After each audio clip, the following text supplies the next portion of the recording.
নমস্কার বন্ধুরা, আমি মৌটুসী। হোম কুক মৌটুসীতে সকলকে অনেক অনেক ভালোবাসা স্বাগত জানিয়ে আরও একটি রান্না নিয়ে চলে আসলাম আপনাদের সামনে। তো চলুন দেখে নেওয়া যাক আজকে রান্নাটা। আজকে আমি রান্না করে দেখাবো ব্রোকলির একটা নিরামিষ তরকারি। তো শীতকালে এই সবজিটা বাজারে ফুলকপির পরেই আসে।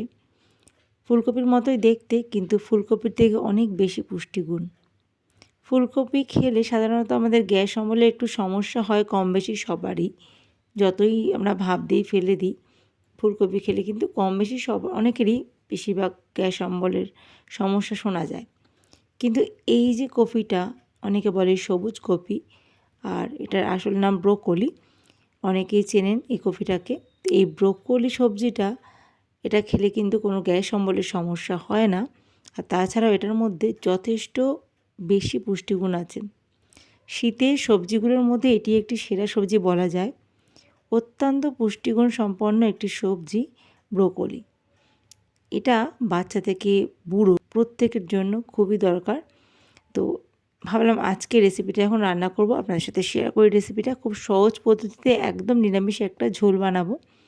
তো চলুন দেখে নেওয়া যাক। প্রথমে আমি কপিটা মানে ব্রোকলিটা ভালোভাবে বেশ বড় বড় টুকরো করে কেটে নিলাম।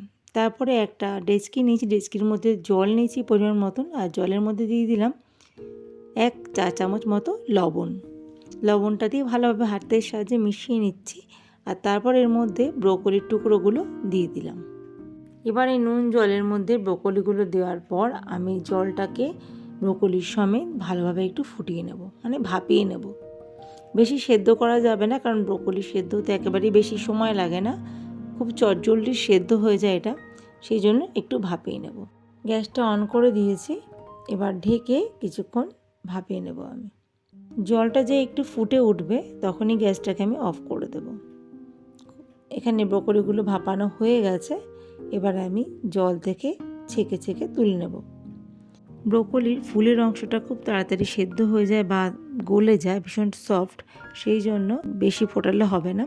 আর ব্রোকলির যে ডাঁটার অংশটা, সেটা একটু সেদ্ধ হতে সময় লাগে। ওই ডাঁটার অংশটা একটু শক্ত, সেই জন্য আমি বেশি ফোটাইনি। একটু ফুটে গেলে আমি সব কটা ব্রোকলি একটা ঝাঁঝরি হাতার সাহায্যে তুলে নিচ্ছি। দেখুন ছেঁকে ছেঁকে ভালোভাবে জল ঝরিয়ে তুলে নিচ্ছি।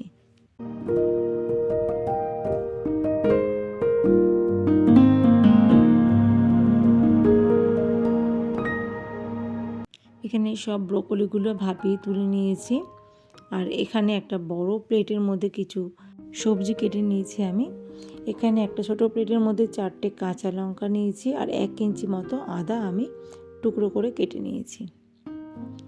বেশি ঝাল এই রান্নায় ভালো লাগে না, তাই ঝালের পরিমাণটা আপনারা আপনাদের ইচ্ছে মতো বাড়িয়ে বা কমিয়ে দিতে পারেন। তো আমি এখানে 4টে কাঁচা লঙ্কাই দেবো। আর এখানে একটা বড় প্লেটে একটা বড় সাইজের ক্যাপসিকাম, কটা শিম আর একটা বড় সাইজের আলু টমেটো কেটে নিয়েছি। এবার গ্যাস ওভেনে একটা কড়াই বসিয়ে দিয়ে তাতে দিয়ে দিলাম সর্ষের তেল। আপনারা রেসিপিটা সাদা তেল বা রিফাইন্ড অয়েলও করতে পারেন। তো আমি সর্ষের তেলে রান্নাটা করছি। তেলটা একটু গরম হয়ে গেলে দিয়ে দিলাম আগে থেকে কেটে ধুয়ে রাখা টুকরো করা আলু। আলুটা এখানে আমি একটু বেশি পরিমাণেই দিয়েছি। আর আলুটা একটু ভেজে নেব ভালো করে। এখন আলুর মধ্যে একটা সুন্দর কালার যতক্ষণ না আসবে ততক্ষণ আলুটাকে ভেজে নেব। এই ফাঁকে আমি এই যে কাঁচা লঙ্কাগুলো রেখেছিলাম, সেই কাঁচা লঙ্কাটা আর এই যে 1 ইঞ্চি মতো আদার টুকরো আর টমেটো সব কিছু ভালোভাবে একটা মিক্সিং জারের মধ্যে পেস্ট করে নেব। ভালোভাবে স্মুথ পেস্ট বানিয়ে নেব একটা। তো দেখুন এখানে স্মুথ পেস্ট একদম রেডি, আদা, কাঁচা লঙ্কা, টমেটো। আর এদিকে দেখুন আলুটাও কিন্তু বেশ সুন্দর কালার চলে এসছে, আলুটা কিন্তু ঠিকঠাক ভাজা হয়ে গেছে। এই সময় আমি দিয়ে দিলাম শিমের টুকরোগুলো। আলুটা সেদ্ধ হতে সময় বেশি লাগবে বলে আলুটা আমি আগে দিয়ে একটু ভেজে নিলাম। এরপর শিমগুলো দিয়ে একটু ভেজে নেব, নাড়াচাড়া করে 3-4 মিনিট ভেজে নেব। খুব বেশি কড়া করে ভাজার দরকার নেই, আর মিডিয়াম ফ্লেমে কাজটা করছি এখন।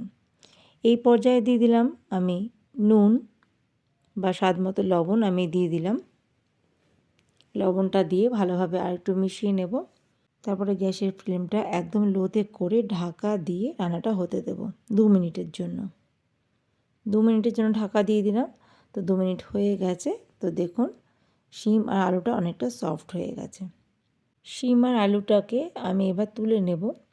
আর আপনারা এরপরে ব্রোকলিগুলো চাইলে ভেজে নিতে পারেন, কিন্তু আমি আজকে ব্রোকলিটা ভাজবো না।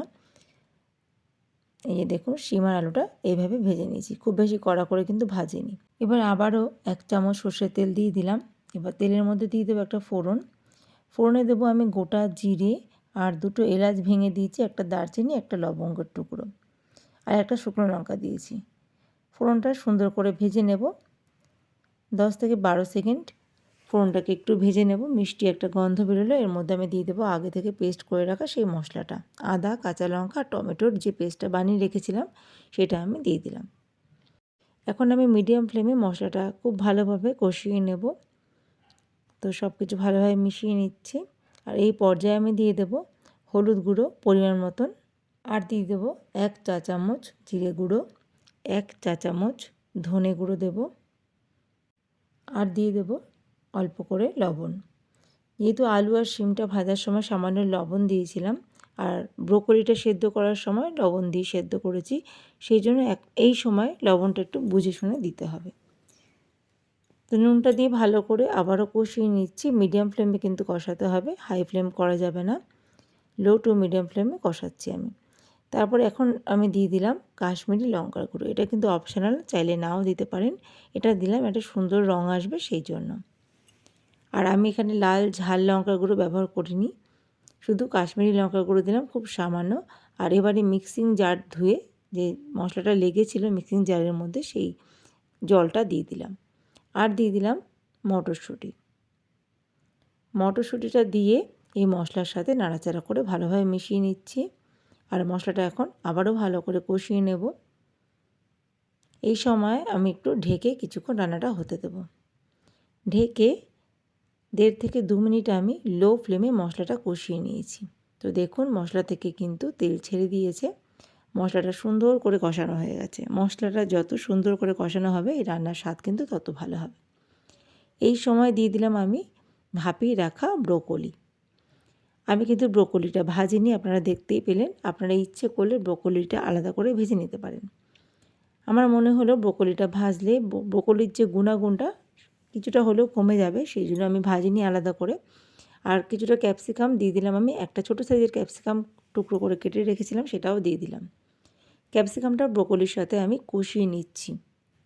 মশলাটা তো কষানো হয়ে গেছে, তার মধ্যে এবার ব্রোকলি আর ক্যাপসিকাম দিয়ে ভালো করে নাড়াচাড়া করে মশলার সাথে মিশিয়ে কষিয়ে নিচ্ছি। এই সময় আমি দিয়ে দিলাম আগে থেকে ভেজে রাখা আলু আর শিম। ব্রোকলি সেদ্ধ হতে বেশি সময় লাগে না, সেই জন্য ব্রোকলিটা আমি সবার পরে দিলাম, আর ক্যাপসিকাম তো পরেই দিতে হয়।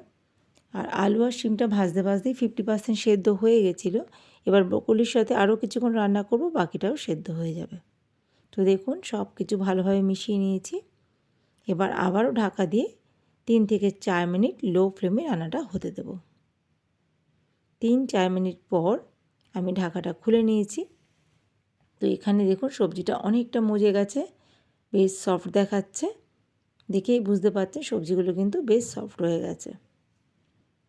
নাড়াচাড়া করে আবার সব কিছু ভালোভাবে মিশিয়ে দিচ্ছি। এইভাবে একবার লো ফ্লেমে একবার মিডিয়াম ফ্লেমে ভালোভাবে কষিয়ে নিলে এই রান্নার স্বাদ কিন্তু অতুলনীয় হয়। তো বন্ধুরা আজকের রেসিপি কেমন লাগছে অবশ্যই কমেন্ট বক্সে লিখে জানাবেন। ভালো লাগলে ভিডিওতে অবশ্যই একটা লাইক দিয়ে যাবেন। তো এখানে রান্নাটা অলমোস্ট রেডি বন্ধুরা। এই সময় আমি দিয়ে দিলাম গরম জল। অবশ্যই করে কিন্তু গরম জল ব্যবহার করবেন, ঠান্ডা জল একেবারেই দেবেন না। তো গরম জলটা দিয়ে 2 থেকে 3 মিনিট আমি ফুটিয়ে নেব। তো আপনারা যে যেরকম ঝোল পছন্দ করেন সেরকম ঝোল দেবেন। আমি এখানে খুব বেশি ঝোলও রাখবো না, আবার একেবারে শুকনো শুকনোও করবো না, একটু গা মাখা মাখা ঝোল রাখবো। তো গরম জল দেওয়ার সাথে সাথেই ঝোলটা ফুটে উঠেছে, আর সবজিগুলো তো প্রায় সেদ্ধ হয়েই গেছিলো। নামানোর আগে দিয়ে দিলাম অল্প করে চিনি। চিনিটা চাইলে স্কিপ করতে পারেন যদি না পছন্দ হয়। তো অল্প করে চিনি দিলাম, টেস্টের ব্যালেন্সটা যাতে ঠিকঠাক আসে। এবার ঢাকা দিয়ে 1 থেকে 1.5 মিনিট আবারও হাই ফ্লেমে আমি ফুটিয়ে নেব। যেটুকু সেদ্ধ হওয়া বাকি আছে সেটুকু তাহলে সেদ্ধ হয়ে যাবে। তো দেখুন ঝোলটা কিন্তু ভালোভাবে ফুটিয়ে নিয়েছি। এবারে গ্যাসটাকে আমি অফ করে দেব।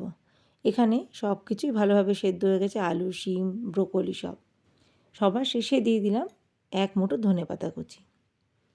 ধনে পাতাটা দিয়ে আর আমি এটা রান্না করব না। এবার আমি গ্যাসটাকে অফ করে ঢাকা দিয়ে রেখে দেবো 3 মিনিটের জন্য স্ট্যান্ডিং টাইমে। 3 মিনিট পর ফিরে এলাম বন্ধুরা। তো দেখুন ব্রোকলির তরকারিটা দেখতে ঠিক এরকম হয়েছে।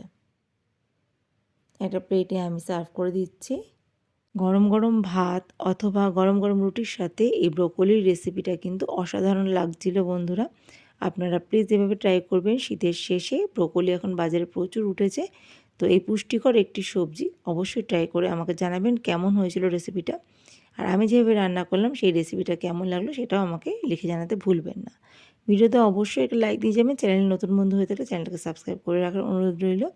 Thank you. দেখা হবে আবার। সবাই ভালো থাকবেন, সুস্থ থাকবেন এই কামনা করি।